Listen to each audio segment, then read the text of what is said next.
I'll give you a wonderful story, and I'm not making this up. I know a lot of politicians love to give you the story, the wink, wink, this happened, this actually happened.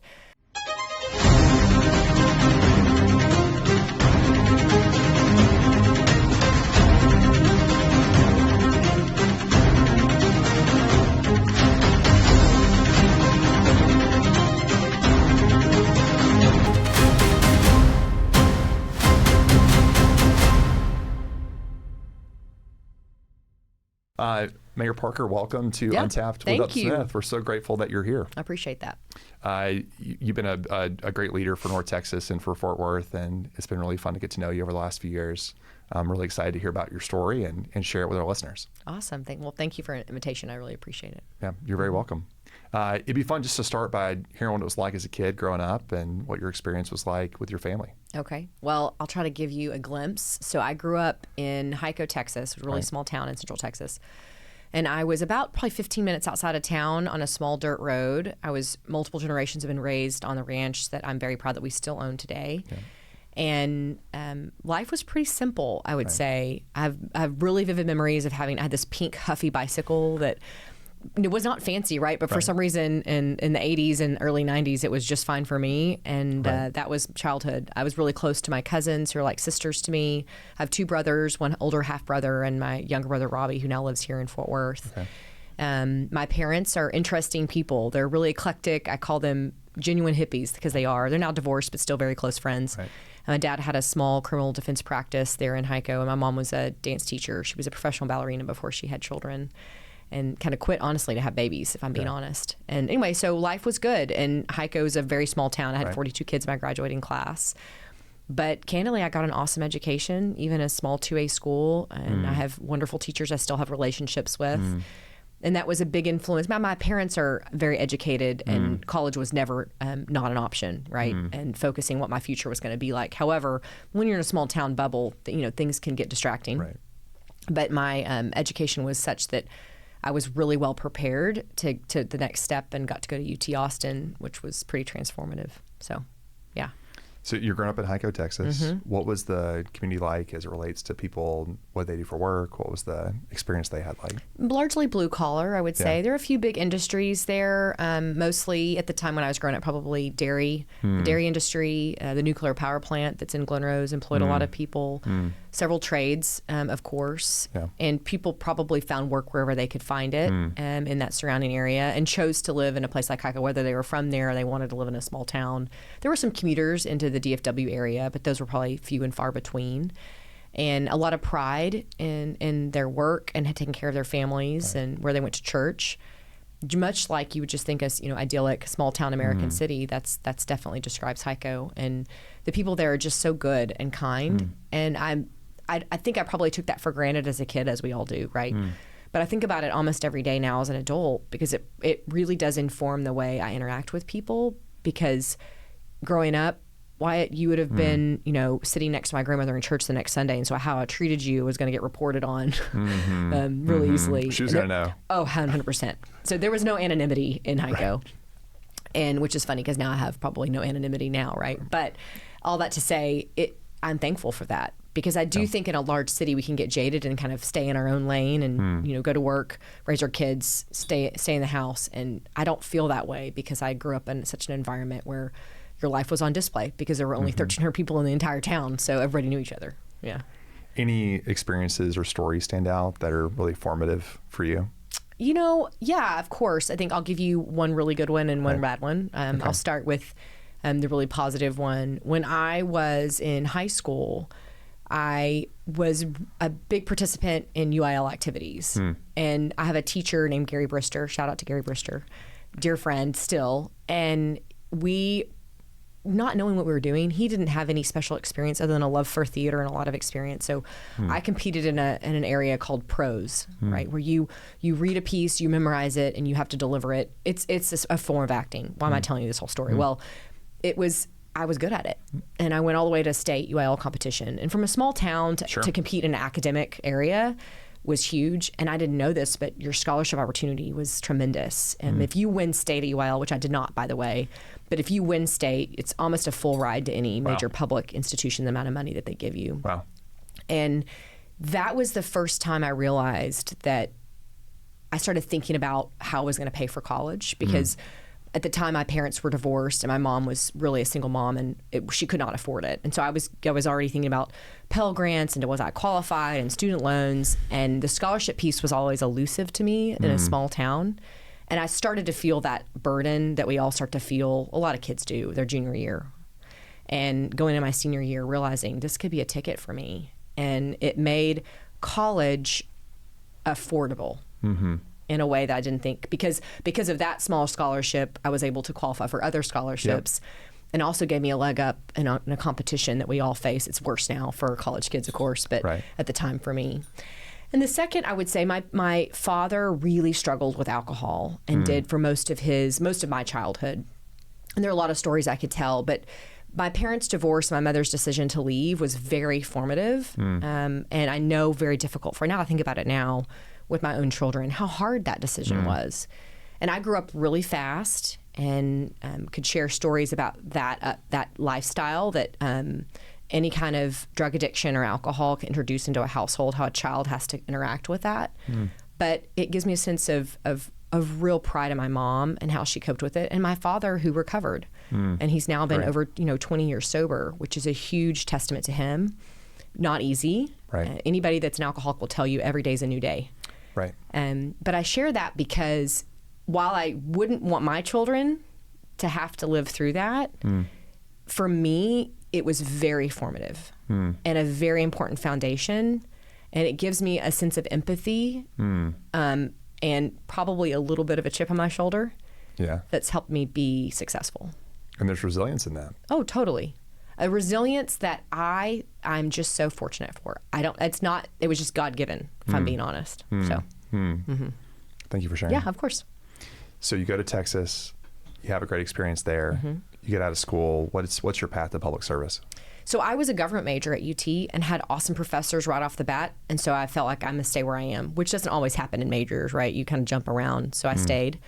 My junior year of college, I worked all the way through school, had different jobs, and I was working as a bartender and waiting tables at a restaurant. And a woman came in who at the time had been hired as the communications director for Speaker Tom Craddock in the Texas House. It was a pretty big political shift in the state, if you remember. Tom was the first Republican speaker since Reconstruction. And I mention that not to be partisan, but just because the state was finally focused on what's going on in Austin. There's some stuff happening in the state, right? And Heather sat down in my section and we struck up a conversation. Mind you, I'm a junior in college. I'm a government major. I can just picture my conversation with her, right? And I'm bartending. And I said, well, I want an internship. And I was applying all over the place at the time. So fast forward a few weeks, I did apply. And I hear this later because the woman that was the deputy press secretary for Speaker Craddock became a close friend. They had like over 1,000 people apply for the internship. Not surprising. UT's a big school, working at the Capitol. I ended up getting the internship and the job. Then I get through a whole session and I go to study abroad for like 2 months. I come home and the first phone call I answer is from my friend Alexis, who was then press secretary for Speaker Craddock, had gotten promoted. It's a long story, but essentially we need you to come back in the office and work during these special sessions, and we'll pay you and you get a job promotion. I'm like, I'm a senior. I still have college. It's okay. You know all the issues. We want you to come back. And that to me was my first realization that I loved what I was doing. And despite my age, I was beginning of a chance of a lifetime to really make a difference. And so I worked and did that on behalf of the speaker, which I loved. Still have a great relationship with Speaker Craddock and Nadine, his wife. And then when I graduated, I ended up working for him as executive assistant and had a much more prominent role in the office. So. Wow. That gets you in the fire, pretty quickly out of the pan. So. Yeah, it does. What's cool, it is my office at the time, the press office for the speakers on the third floor on the House side. And right outside my office, ironically, my grandfather was a House of Representatives from the Temple area. And if you've been through the state capitol, you see all the portraits, and the members also have their kids in those portraits on the year that they're serving. It's a long tradition in the Texas legislature. They're all over the Capitol. Okay, the Texas Capitol is a very large place, lots of square footage to cover. And right outside my office was my grandfather's first session and my dad's picture. Wow. How crazy, right? It's still there in that spot. So I knew I was in the right place, and there was some serendipity in that, and a God wink probably that this was a place for me. And he was deceased since I was 4, so I really didn't ever get a close relationship with him. And he also served as a deputy AG for the state of Texas, was very close to LBJ. And but our politics was always kind of in our family, I think. I just didn't know it as well. Yeah, and this was your dad's dad. Yes. Mm-hmm. Yeah, so you would walk out every day, and there he was. Yeah, pretty crazy. Yeah, and it had been a challenge. Yeah. in recent life. Absolutely. Yeah. What was the path from there back to North Texas? So I got married, was the path. I loved Austin very much, and David and I met in Austin. He got a job here in North Texas and needed to move.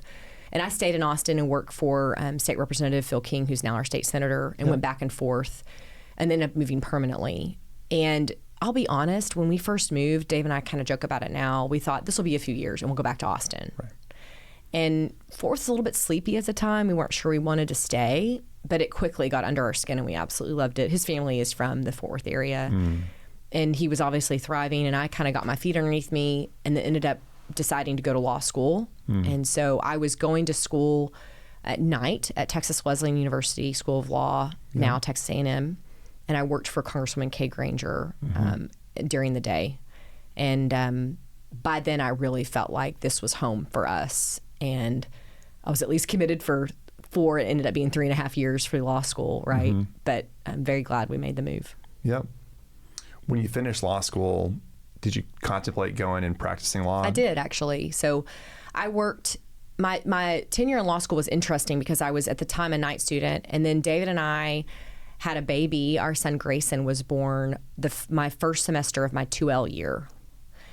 I wouldn't advise that, but I had Gray 2 weeks before finals, my 2L year. Jeez. And came home with a baby, rested for a week, and then studied. And I had awesome classmates that came to the house and let me hold this nursing baby. And also had a Professor Stephen Alton, who's now retired as a property law professor, called me without being solicited and said, I know you missed for having your son. Come back to the campus if you can, and I'll reteach those lessons so you feel like you're prepared for the final. Wow. So the school was wonderful to me to help me be successful. Yeah. Yeah, absolutely. Give me a lifeline to be successful. A friend of mine, I'll give him a shout out to, Spencer Nielsen, who's now an attorney here in Fort Worth, who was like young, single, and having fun partying and going to law school. And then his study mate gets pregnant. He's like, damn it, I gotta help you. So anyway, we were buddies all through school. So that experience kind of changed the way I was going to go to school. And I needed to go to school during the day and work and kind of shuffle back and forth between the office and campus so that I wasn't always gone from having this new baby. And Kay was wonderful. I mean, I've been a working mom her whole life, 3 children, and we worked together and figured it out. So I was very loyal to her, and I worked all the way through law school and graduated. And she also, note, is when I had to take the bar exam. If anybody's taking the bar exam or any big exam, you have to really focus. And she gave me a full month off, no questions asked, just to get prepared for that exam, which was a huge gift. And when I graduated and worked for her for a while, I decided to go practice. And I practiced for a brief period of time at Harris, Finley & Bogle here in Fort Worth, wonderful firm, and really enjoyed it and would possibly have still stayed and been there had Mayor Price not called me and said, I'm transitioning and I really want a chief of staff. Would you come interview for the job? And that's how that happened. And that was a big turning point. It was. That was a big turning point. Your time with Mayor Price, when you reflect back on it, how'd you characterize the big inflection points that set you on your current path? Oh, man. First of all, Betsy is such a genuinely good human being. And that shows through in all of her decisions and how she leads people. I used to always joke with folks when they would interact with me and ask me about Betsy. I said, the person that you see on TV, the person you hear on the radio, you run across at the park, that's really who she is. There's no pretense there. And she's not faking it. She actually does care about your kids and your grandkids, and she'll remember their names, and that's just who she is. And she led our city for 10 years during very different times. Think about when she took office compared to when she left, how much the world had changed. Just social media alone had really entered the political fray and had a much bigger influence in how we interact with each other, which was bleeding over into what was happening to the city. She also had to survive several big contentious issues in the city of Fort Worth that come to mind, and navigated those as best she could, with the information given to her at the time and on behalf of the entire community, which was really difficult. the Jacqueline Craig incident, and then the tragic death of Tatiana Jefferson in her home by a Fort Worth police officer, and all the surrounding fallout from those moments. And I was staffing then. It was really, really difficult. And she led with her heart and a lot of prayer and got us through it. And then COVID hit. Yep. And then the summer of 2020. Yep. And protest. Yep. And all of those moments I'm thankful I was a part of, because they were absolutely influential in how I lead today. Right. Because while there was a lot of attention around my youth as a mayor, I had this depth of experience having worked around all levels of government, and specifically in city government for all those years prior to taking office, that I am very thankful for, because I have a knowledge and a history that I think is very critical to be able to lead the city well. Yeah. Well, let's talk about that. Okay. So as mayor of Fort Worth, what's your vision for the city? I want us to be a world-class city that understands our history and heritage, but also is looking forward for progress. And that can be difficult at times, right? You're the fastest growing city in the country, but we are on the precipice of something incredible right now in the city of Fort Worth. I feel that very strongly. And I think we're also fortunate, Wyatt, because I use this comparison a lot, but it's easy for Texans. So you look at the city of Austin. Such a fun, vibrant city, lots happening. People like to trash on Austin, but it's still a great place and it's doing well economically. They've got their own set of issues, but we're at least 20 years behind them in that type of growth and explosion. And what a gift that is, because we can look at cities like Austin and say, what did they get right? And what do we wish we could do differently? And we have the benefit of hindsight that a lot of other large cities have not had. Furthermore, that small town fabric that makes Fort Worth feel so special, the way our neighborhoods are knit together and sense of community, is there because we were a smaller city for so long, hovering around 500,000 people, now close to 1 million and growing. But while sometimes I do get concerned we're going to lose that feeling, lately I'm more reassured than ever because of this sense of community pride that exists and the diversity of our neighborhoods and places to live and work, that each Fort Worthian gets to choose what's best for them, yet be a part of this larger fabric, will tell the story in the future of Fort Worth that I think we want to be told, which is we are still an amazing city that has all the amenities of a New York or a Los Angeles, but is a place that feels truly special in a really changed world right now that we live in. What do you attribute the growth to? What are the things driving it? It's simple. It's quality of place.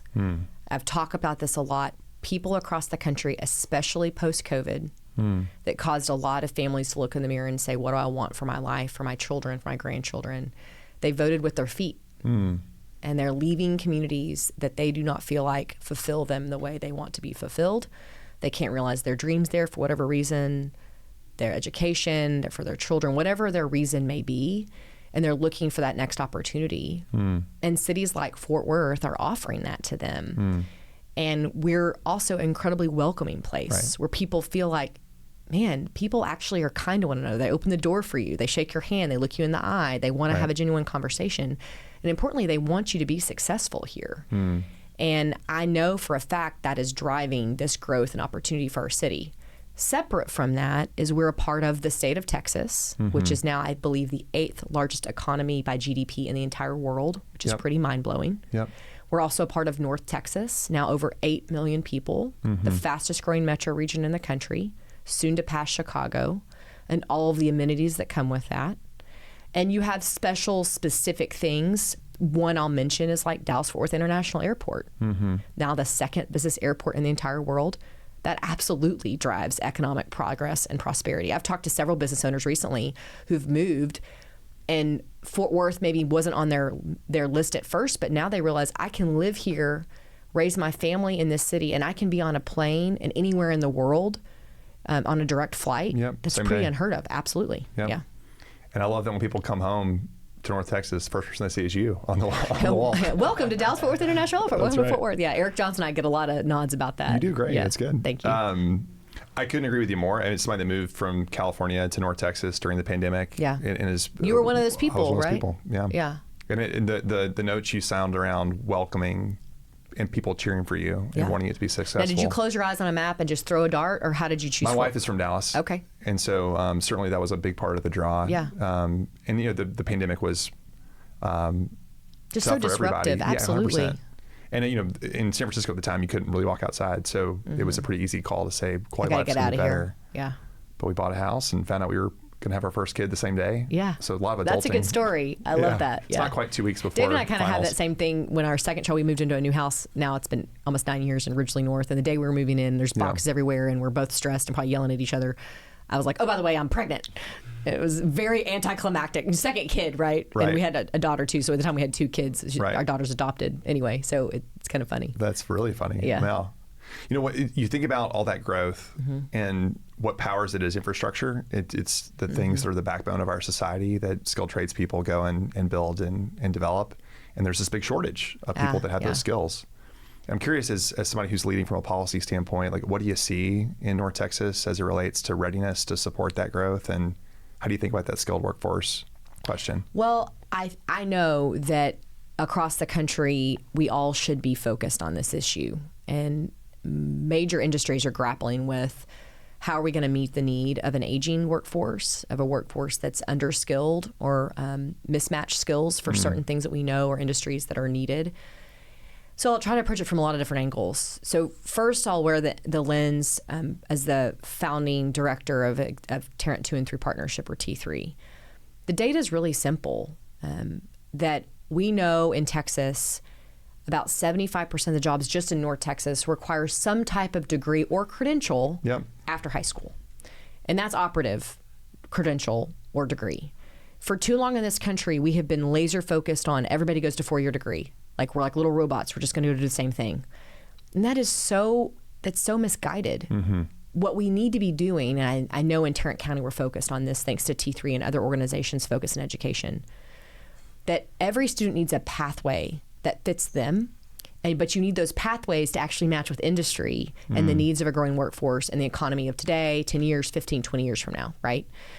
And no, K through 12 education hasn't largely changed when it comes to that pathway concept in a long time. We have bright spots, certainly across Texas we could point to. But at a high level, I strongly believe that in Fort Worth, every single student that attends a school here, while in middle and high school, should be able to attain a credential or a degree that prepares them for a job or a workforce or a pathway post-high school graduation. And right now, that's not quite there. We're getting closer. And I say, has the opportunity. You can't make a student take advantage of that. But every student deserves the door to be opened and say, this is what is available to you. The other thing that you know all too well is we need industry to help inform our educators and that industry on what they are seeing and what they need for their workforce to have, with the skills that they need them to have when they come in the door the first time. And what's been happening, let's take a company like Lockheed or Bell, these larger companies, they just create their own programs within their own companies to skill their workforce. Because they don't really have the time or want to deal with the bureaucracy of having to reach down into districts and retrain, right?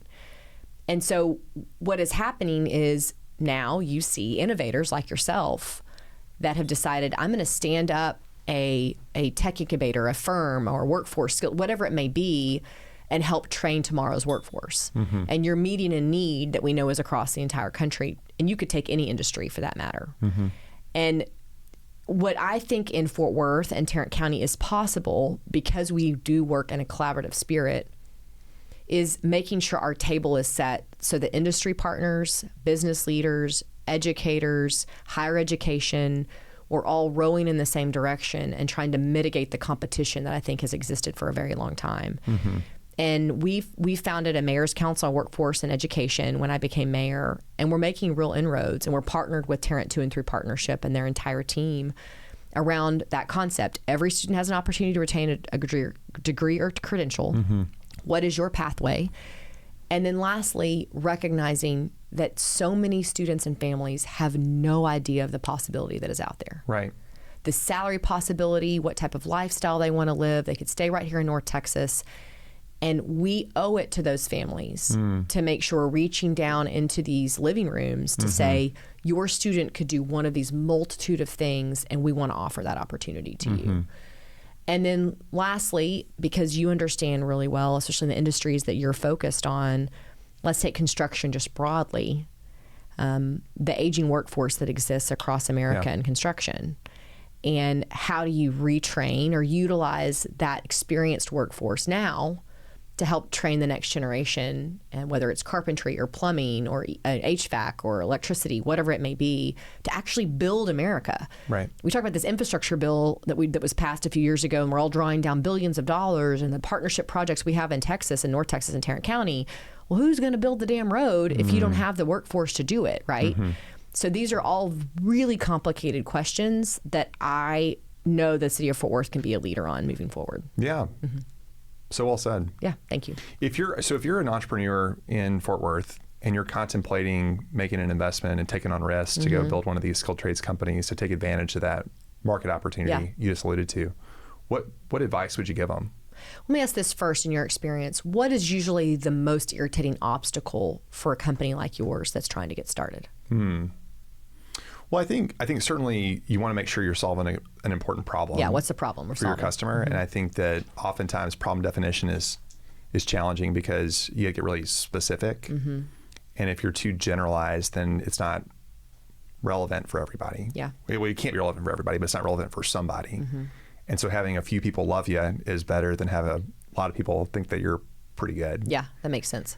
And so you have lots of folks that are highly dynamic in the city, and they're thinking about what's the problem that they can go solve, and they're facing a bunch of challenges to do it, but it's against this backdrop of no shortage of opportunity. Yeah.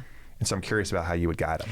Well, I would say, first of all, the advantage in Fort Worth and Tarrant County, especially because of our work with the council and with T3, is the table is set for you. What do I mean by that?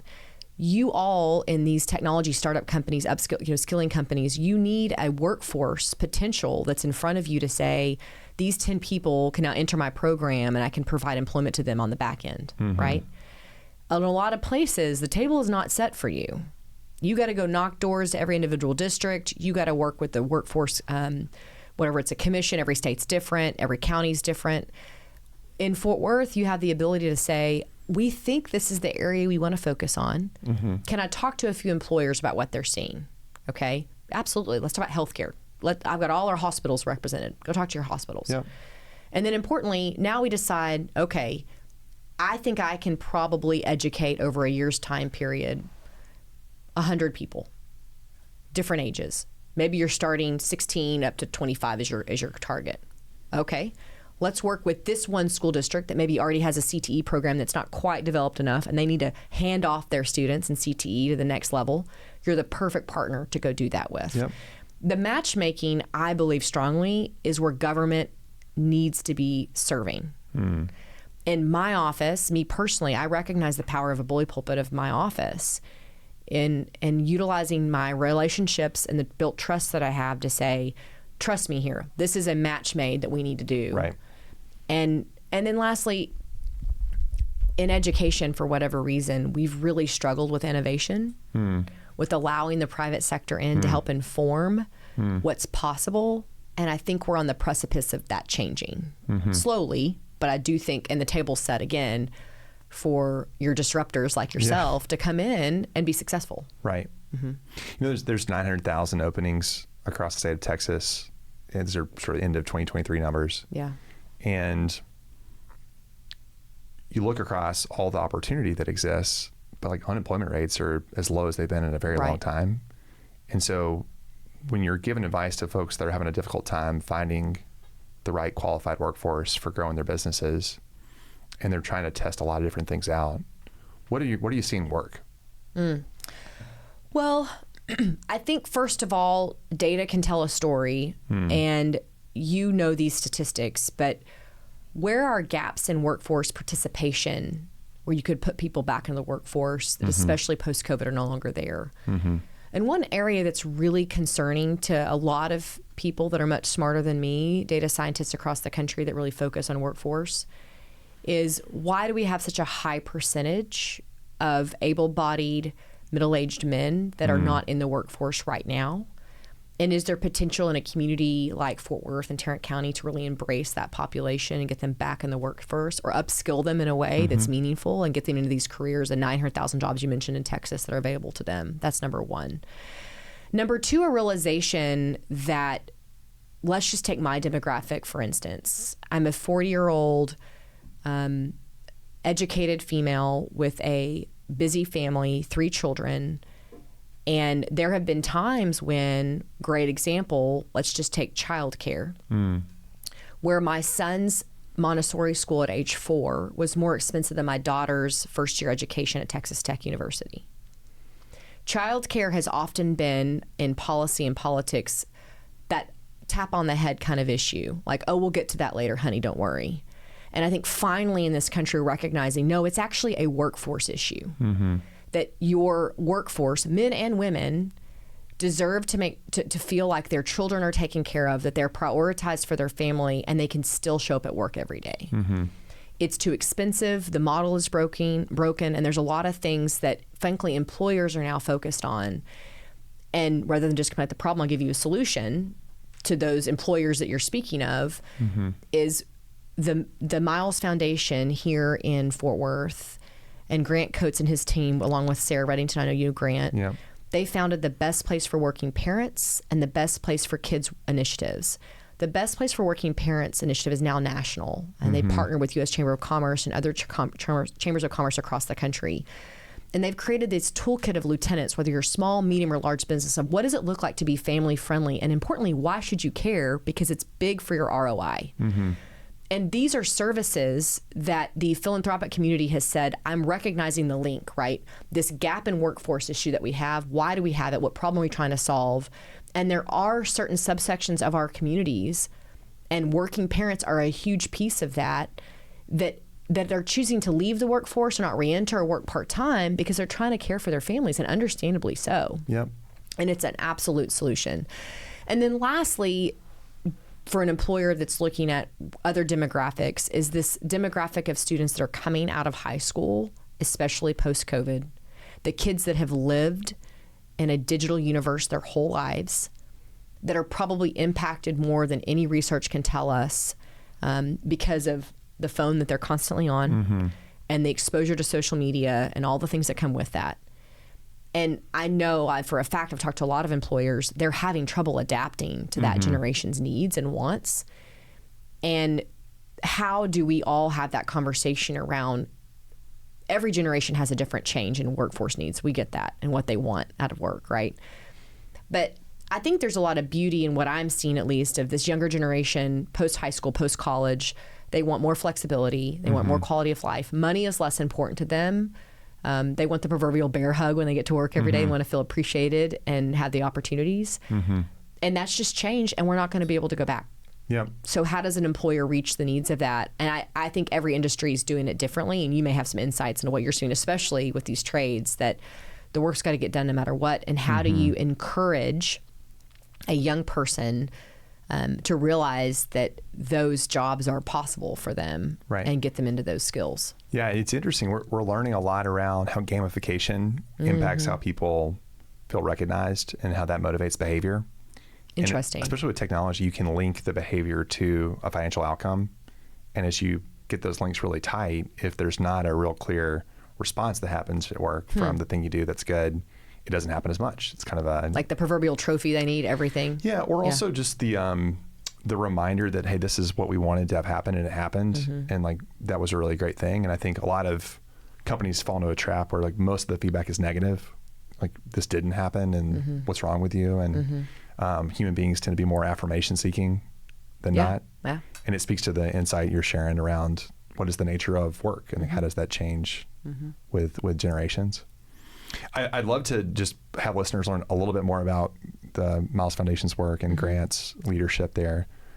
Is there any stories that pop out about people who they've served or people whose trajectory are different? I won't steal someone else's thunder. I'll just talk about the city of Fort Worth. Great. So when I worked for Mayor Price and the city manager at the time, when I had our second son, Laney, I had Laney went on maternity leave. I had all the comp time you can imagine because I worked all the time, so I didn't think about it. Yep. Well, I realized we don't have a normal family leave policy at the city of Fort Worth. You use medical leave or your comp time. And I was flabbergasted because I came back to work and realized, well, what if I didn't work for the mayor, right? What if I worked in the water department and I'd only been at the city for a year and I don't have maternity leave, so now I'm going to go unpaid for 3 or 4 weeks. And by the way, 6 weeks is nothing and not recommended, right? And I've had a problem with that. Well, thanks to Sarah and the Miles Foundation, who'd been working through the Best Place for Working Parents initiative, we had a toolkit to help the city HR department help us create our first family leave policy. Awesome. And Betsy was a great cheerleader. She was all on board. She'd been a champion for this.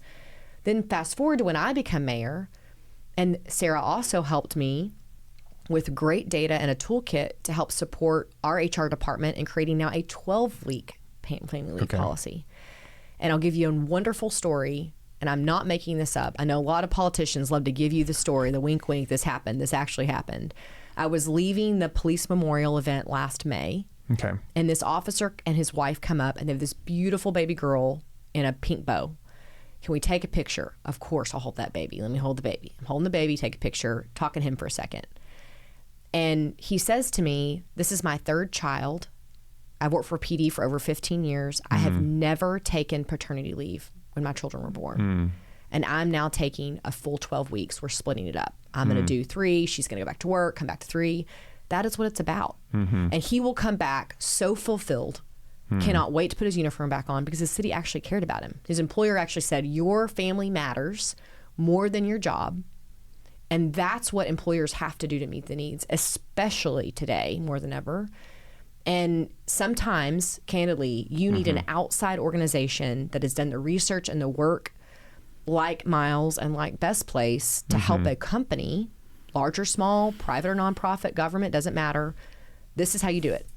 This is just that simple. Here's your toolkit. Here are the things we know work for an environment for your city, for your ROI to be solid, and also for your employees to be valued. And so I'm a huge champion for what they're doing, for sure. Yeah, there's a playbook there for employers. It is, and it's a great. I mean, you can put it up on the podcast link. People want to look at it. It's an awesome website, and it really is meant for all levels of employers. So. We will put it in the show notes. Awesome. Yeah. All right, so lightning round here at the end. Okay. This gone by quickly. Yeah, I can talk to you all day long. We love to share examples of things people have read or been inspired by that changed their behavior. Okay. And so, in thinking about favorite books or things that have impacted you in that way, I'm curious what you'd share. Ooh, goodness. My favorite book of all time is still To Kill a Mockingbird. And shout out Harper Lee. Yes. Yeah. And I think that the book is still so relevant even today. I just recently saw the Broadway production when it came through town here at Bass Hall, and a great reminder. So that's number one, I would say. From a work perspective, I can't remember the name of the author, but it's a book about chiefs of staff in the White House. Okay. The Gatekeepers? Yes, thank you. Yeah, that's The a great book. Gatekeepers. It's beautiful. I've heard it, I've listened to it on Audible now twice, and also read the book. Yeah. Fascinating stories. Yeah. And by the way, the biography written about James Baker is also excellent. The Man Who Ran Washington? Yes, it's really, Peter Baker wrote that one for New York Times. It's really well done. And then ironically, yesterday, I got to sit at lunch and then a meeting with General Mattis for over an hour and a half. It was fascinating to hear his perspective. And I mention it today because more than ever, I want our young people, I want actually of all ages to remember the sense of pride we all should have in being Americans. We're so focused on what's wrong in this country and what tears us apart, but just remember how lucky we are. I mean, the story you were telling me about the founder who came from Iraq and all that all the adversity that he'd gone through, that should power us to be better. And I was inspired yesterday by his stories and his commitment to the country and serving the U.S. Marine Corps for 40 years and his perspectives, and really want that to drive me moving forward. How do we make sure that everyone feels like they should have that sense of pride in America? You can't fix everybody. But I really do know 80% of this country we are proud to be here. We do not have to be at each other's throats, and do not let the extremism fight, and tear the country apart. And his discussion was really formative for me. And there's a book that the Hoover Institute put together, Blueprint for America, that Secretary Schultz helped lead, and I haven't read it yet, so I'll come back to you on that question. And it was written before, I think at the end of Obama's administration. So prior to the 2016 election, all these different researchers and longtime established leaders in government wrote a book on different topics they thought was the blueprint for America, nonpartisan. And there's some beauty in that, of what can we all agree on to help drive change in leadership. So, and lastly, I'll just mention, I'm a prolific reader, both of fiction and nonfiction. There's so many things out there, lessons in history. Right. And I appreciate, because it's not uncommon for people to bring me a book and say, I want you to read this, or, think about on the topic. And so maybe my plug there is, if someone's listening to this and you're like, I really want Mattie to read this or know about this potential, I'd love to get it. You're open for books. Ping me. Absolutely. Yeah. What's your reading? What are you reading right now? I'm reading a couple of things. One is around like why startups fail. And it's a professor I had in business school who talks about like patterns across companies that had big visions that didn't work. Yeah. And so I guess like anti-examples, but a lot of them felt like great companies in the time. And so there's lessons there. There's a book around behavior that's influenced by decisions people make. It's called Thinking Fast and Slow. And that's shaping a lot of how we think about the ways we can build technology to change behavior. Yeah. And there's a great book by Daniel Pink around mastering autonomy as one of the key motivators for why people do the things they do. And it's, I think, useful in terms of like a reminder that people love to know that like they've really mastered something, that they're competent in an area. And isn't that interesting if you compare that to the conversation we had earlier around education? Let's just take K through 12. Yeah. We're not focused on mastery. Yeah. Right? It is, we need you to get through this next class, this next subject, because you got to have this for graduation. Yep. That's, I'm gonna have to pick that up. That's very interesting. I couldn't agree more. There's a huge insight there on how we think about workforce training too, because skills and competency-based training is focused on the outcomes. Okay. And you can screen people on the basis of their mindsets and their dispositions and how they act using technology, that then helps to identify folks that will be awesome, like will be hugely impactful if only they had the skills. Yeah. Because the skills are eminently learnable. You can build those pretty quickly, particularly if somebody's motivated and there's a big opportunity for increasing their wages and making a really big impact from a purpose standpoint. But our system today is very focused on the inputs. It's like, did you enroll? And that's how we think about financing it, and less what happened on the backside and did it create output. It's the same reason persistence is important, right? Like we look at entering college, but did they persist? Right. Did they enter a credential program and persist? Yep. And we usually drop that off, right? We feel like we've checked the box if someone actually enrolls in something. You're right. Angela Duckworth wrote this book, Grit, which is about that topic. And one of the biggest indicators of success is resilience. It's completion and resilience, And I think about your story and having a childhood that had some challenges, and resilience was important. Yeah. And you've persisted quite well. So. Look, I may have had an interesting childhood before, for sure, but I tell this story, sometimes it's funny. I told my 7th grader this the other day, who he and I personality-wise have a little bit of the same personality traits. And remember, parents are hippies. They just took me to wonderful concerts all over the place. And I have a lot of pride in that. One year in particular, though, they took me, I think I think it was month of April or May, whenever the Kerrville Folk Festival was.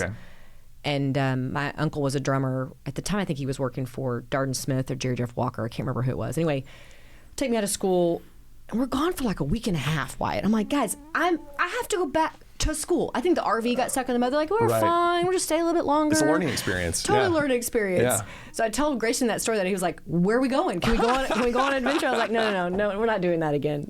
I wouldn't necessarily recommend it. That's right. Well, there's learning to be had everywhere. Yes, for sure. Grateful to you for coming on. Thank you for the chance to share more on your story. Excited for what's ahead. Yes, same for y'all. Thank you, Wyatt. All right. Thank you. Awesome.